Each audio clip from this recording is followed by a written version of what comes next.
Today, I'm going to share with you 5 ways that I have learned to level up without burning out and without sitting out life this season. Let's be honest, summer hits and our brains, our bodies are ready to rest. It used to be that every summer my goals would take a back seat to pool days and vacations, but when I learned that I didn't have to choose between summer fun and staying motivated and learned how to do both, leveling up became so easy.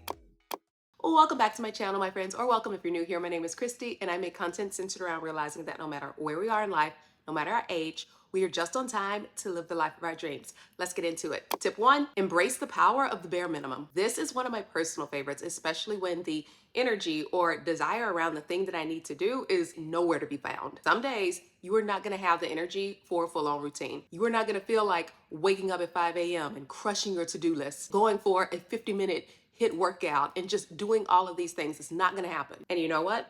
That's okay. What matters most in these seasons is still prioritizing showing up in some way. You keep that thread between you and your goals intact, even if it is just barely hanging on by a thread that day. For me, when life got wild a few weeks ago and I just felt completely off, I wasn't doing all the things with the normal energy that I would typically be doing, hitting my workouts hard every day, waking up super early every day, all of those things that are typically in my routine. But what I did do instead of giving up was shrink my expectations all the way down to really match the fact that there were a lot of things on my plate. I would go for a walk, and it wasn't necessarily my typical 3 or 4 mile walk, but it was just as long as I felt like being out there to actually say that I did it and to still be doing the thing that I had committed to. I made sure that I had at least one vegetable that day, even if it was just eating salad straight from the container, because I didn't actually feel like making a whole salad. I would set my timer and clean or declutter for just a little bit, even if the full project felt a bit too much for me to tackle at that moment. All of these were things that I did to make sure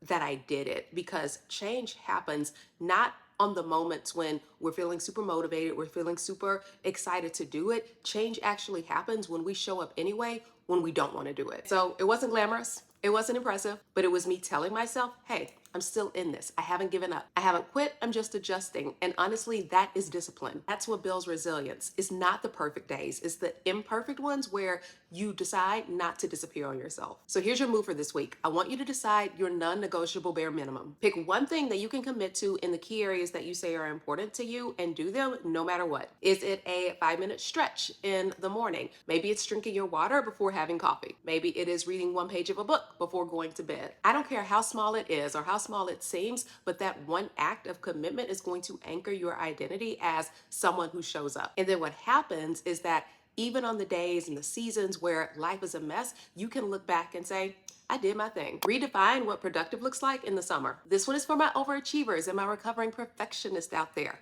Summer hits different. The sun is out, the days are longer and they feel slower, the vibe shifts, and suddenly our normal typical productivity expectations, they feel heavy. And what we do is, instead of adjusting our expectations, we beat ourselves up for not moving at the same pace that we did in January. But something that I've learned is that productivity gets to look different in different seasons of my life. For me, I know that summer is a season where rest and fun and connection matter just as much as the highly productive seasons of my life. So in the summer, productivity can look like catching up with a friend that you haven't seen in months. Maybe it is sitting outside with your journal or decluttering while you have your favorite playlist on in the background. Maybe it is saying yes to taking a sunset walk or reading a book instead of scrolling Instagram or TikTok for hours. Those things count because you're still investing in yourself, your relationships, your well-being. And to be honest, you'll show up better for your big goals when you have taken the time to enjoy your life along the way. There are times when I've had to remind myself, Christy, you are allowed to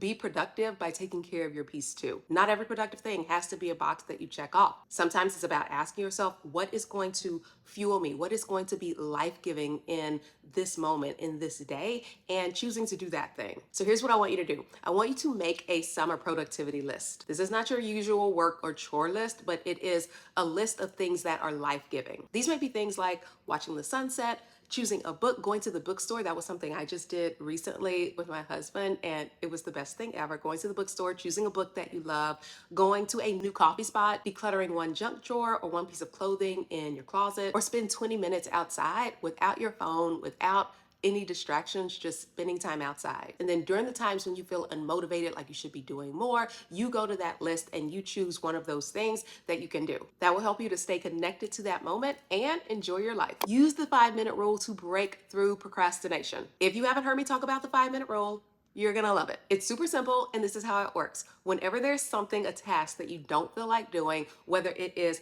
tidying up or answering emails or going for a workout, literally whatever it is, only commit to doing it for 5 minutes. That's all. And this is why it works. Most of the time, it's not the task itself that's the problem. It's the idea of starting it. We build up in our head that it's gonna take a long time, that it's gonna be awful, it's something that we don't want to do. And so we procrastinate on it and we just don't do it. We delay it, we delay it, we delay it until it never happens. But when you commit to just 5 minutes of it, it gets you over that barrier of just starting. It tells your mind, it signals to your mind that, oh, this is easy, this is something that I can do. And so it doesn't give you any excuse to continue delaying it. And what's cool about it is that once you get over that hurdle of just starting it, many times you go way longer than just 5 minutes. I'll be thinking that, oh, I'm just gonna commit to the 5-minute thing. I'll put on my workout clothes, I'll go outside, I'll get in a walk or I'll get in a workout, and before I know it, I've gone for like 30 minutes or an hour. I've done the full project or the full thing, but it was because I just committed to that 5 minutes of starting it. I love it. I do it for absolutely everything. It's something that I talked about in a recent video. So I will link it here for you to watch it and different ways that you can implement the 5-minute rule into your life. So what I want you to do this week is anytime you find yourself stalling, I want you to say, I'm going to commit to 5 minutes of it. That's it, and see how it works for you. Before we move on to the next tip, if you have been feeling stuck, overwhelmed, or like you don't have the time or energy to prioritize yourself, I am hosting a 5-day Dream Life Jumpstart Challenge. That Dream Life Jumpstart Challenge will start June 23rd and go to June 27th. I'm gonna walk you through how to get your time and energy back, how to show up for yourself unapologetically, and how to build momentum toward the life of your dreams. If that sounds like something that you want in your life, I want you to go ahead and sign up for my mailing list. I'm pointing down because it is linked down below.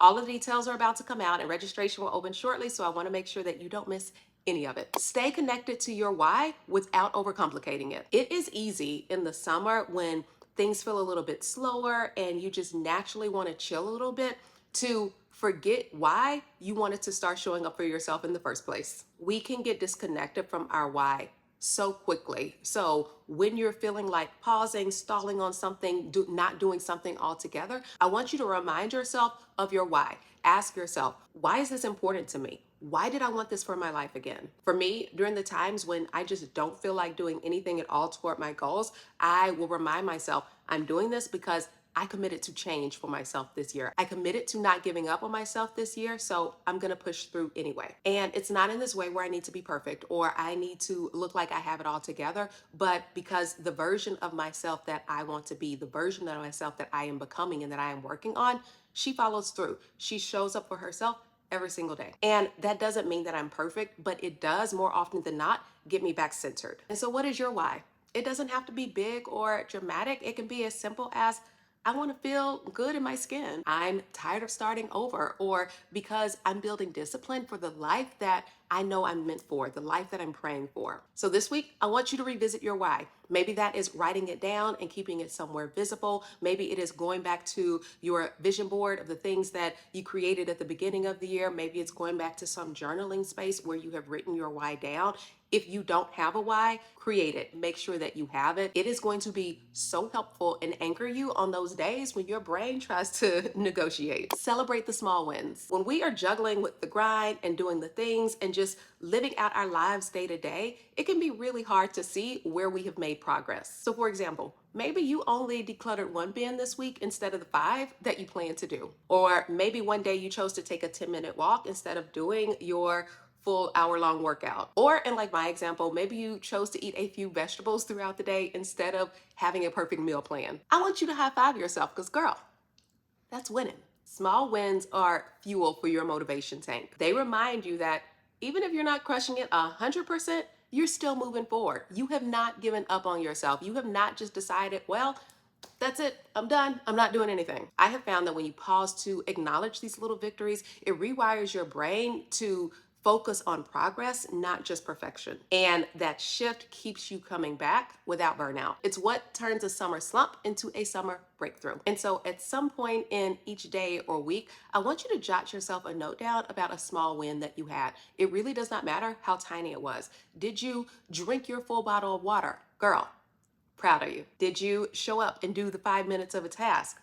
Good going. Write it down and celebrate it. This is going to keep your motivation alive and growing when all of the fun summer vibes want to keep you, tempt you to stay in chill mode. So those are my top 5 tips. Let me know in the comments which one of them resonated with you the most and which one you are going to try out first. And remember that summer doesn't have to be the season where you lose your motivation. It can be the season where you find it and keep moving forward one step at a time. If you enjoyed this video, please give it a big like and thumbs up. It just lets YouTube know, hey, we need to share this with more people. Also, if you're not subscribed, like, what are you doing? I'm gonna need you to jump on that. Alrighty, my friends, I love you so much, and I will see you in my next. Mwah. Bye for now.